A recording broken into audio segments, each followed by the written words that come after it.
ഓർമ്മയുണ്ടോ ഈ മുഖം? കുറച്ച് ദിവസമായില്ലേ നമ്മൾ തമ്മിൽ കണ്ടിട്ട്. നല്ല തിരക്കുണ്ടായിരുന്നു, ഓണമൊക്കെ അല്ലേ.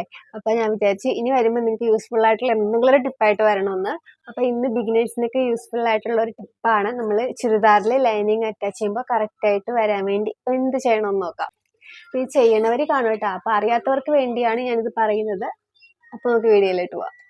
അപ്പോൾ ഇതേ നമ്മൾ ചുരിദാറിൽ ബാക്ക് പീസാണിത് ലൈനിങ് അറ്റാച്ച് ചെയ്തിട്ട്, അതായത് കഴുത്ത് മാത്രം ലൈനിങ് അറ്റാച്ച് ചെയ്ത് മറിച്ചെടുത്ത് പതിച്ചടിച്ച് വെച്ചിട്ടുണ്ട്. അപ്പൊ ഇനി നമുക്ക് ഇതിന്റെ രണ്ട് സൈഡും, അതായത് ഇങ്ങനെ സൈഡുകളും ഷോൾഡറൊക്കെ ഈ ലൈനിങ് നമുക്ക് ജോയിൻ ചെയ്യണ്ടേ. അപ്പൊ നമ്മളിങ്ങനെ സൈഡിൽ ഇങ്ങനെ ജോയിൻ ചെയ്യുമ്പോൾ ഒരു വശത്തേക്ക് ലൈനിങ് ഇത്തിരി എക്സസ് വരും, ഒരു വശത്ത് ലൈനിങ് ഇച്ചിരി കുറഞ്ഞിരിക്കും. അപ്പൊ ഇങ്ങനെയുള്ള പ്രശ്നങ്ങളൊക്കെ ഒട്ടുമിക്ക ടൈലേഴ്സിനൊക്കെ അതുപോലെ ബിഗിനേഴ്സിനൊക്കെ വരുന്ന പ്രശ്നങ്ങൾ തന്നെയാണ്. അപ്പൊ അതിനുള്ള ഒരു ടിപ്പാണ് കേട്ടോ പറഞ്ഞു തരണേ.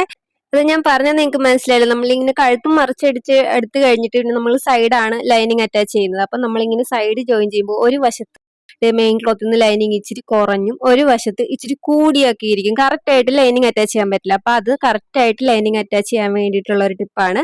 അതിനുവേണ്ടി നമ്മളിങ്ങനെ സൈഡിൽ ആദ്യം ലൈനിങ് ജോയിൻ ചെയ്യാതെ നമ്മളിങ്ങനെ ഇതൊന്ന് ലെവൽ ചെയ്ത് നേരെയൊക്കെ ഒന്ന് വെച്ചതിന് ശേഷം നമ്മൾ അതിന്റെ സെന്റർ പോർഷൻ ഇല്ലേ, അതായത് ഈ കഴുത്ത് നമ്മളെല്ലാം വെച്ചതിന് ശേഷം നമ്മൾ അതിന്റെ സെന്റർ പോർഷനിലൂടെ ഒന്ന് നമ്മളൊരു സ്റ്റിച്ച് ഇട്ട് കൊടുക്കുക.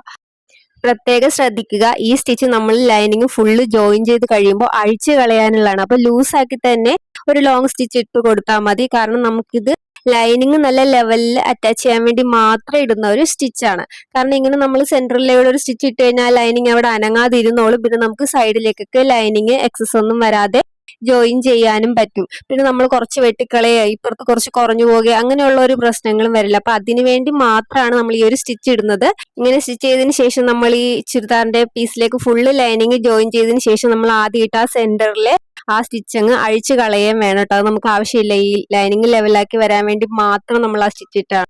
അപ്പൊ കെട്ടൊന്നും ഇടാതെ വേണം നിങ്ങൾ ആ സ്റ്റിച്ച് ഇടാൻ. ഇപ്പൊ നമുക്ക് നല്ല ലെവലിൽ തന്നെ ഫുള്ള് ലൈനിങ് ജോയിൻ ചെയ്തെടുക്കാൻ പറ്റും. അപ്പൊ ഈ ഒരു ടിപ്പ് നിങ്ങൾക്ക് യൂസ്ഫുൾ ആയിട്ടുണ്ടെങ്കിൽ നമ്മുടെ വീഡിയോ ലൈക്ക് ചെയ്യാനും ഷെയർ ചെയ്യാനും നമ്മുടെ പേജ് ഫോളോ ചെയ്യാനും മറക്കല്ലേ.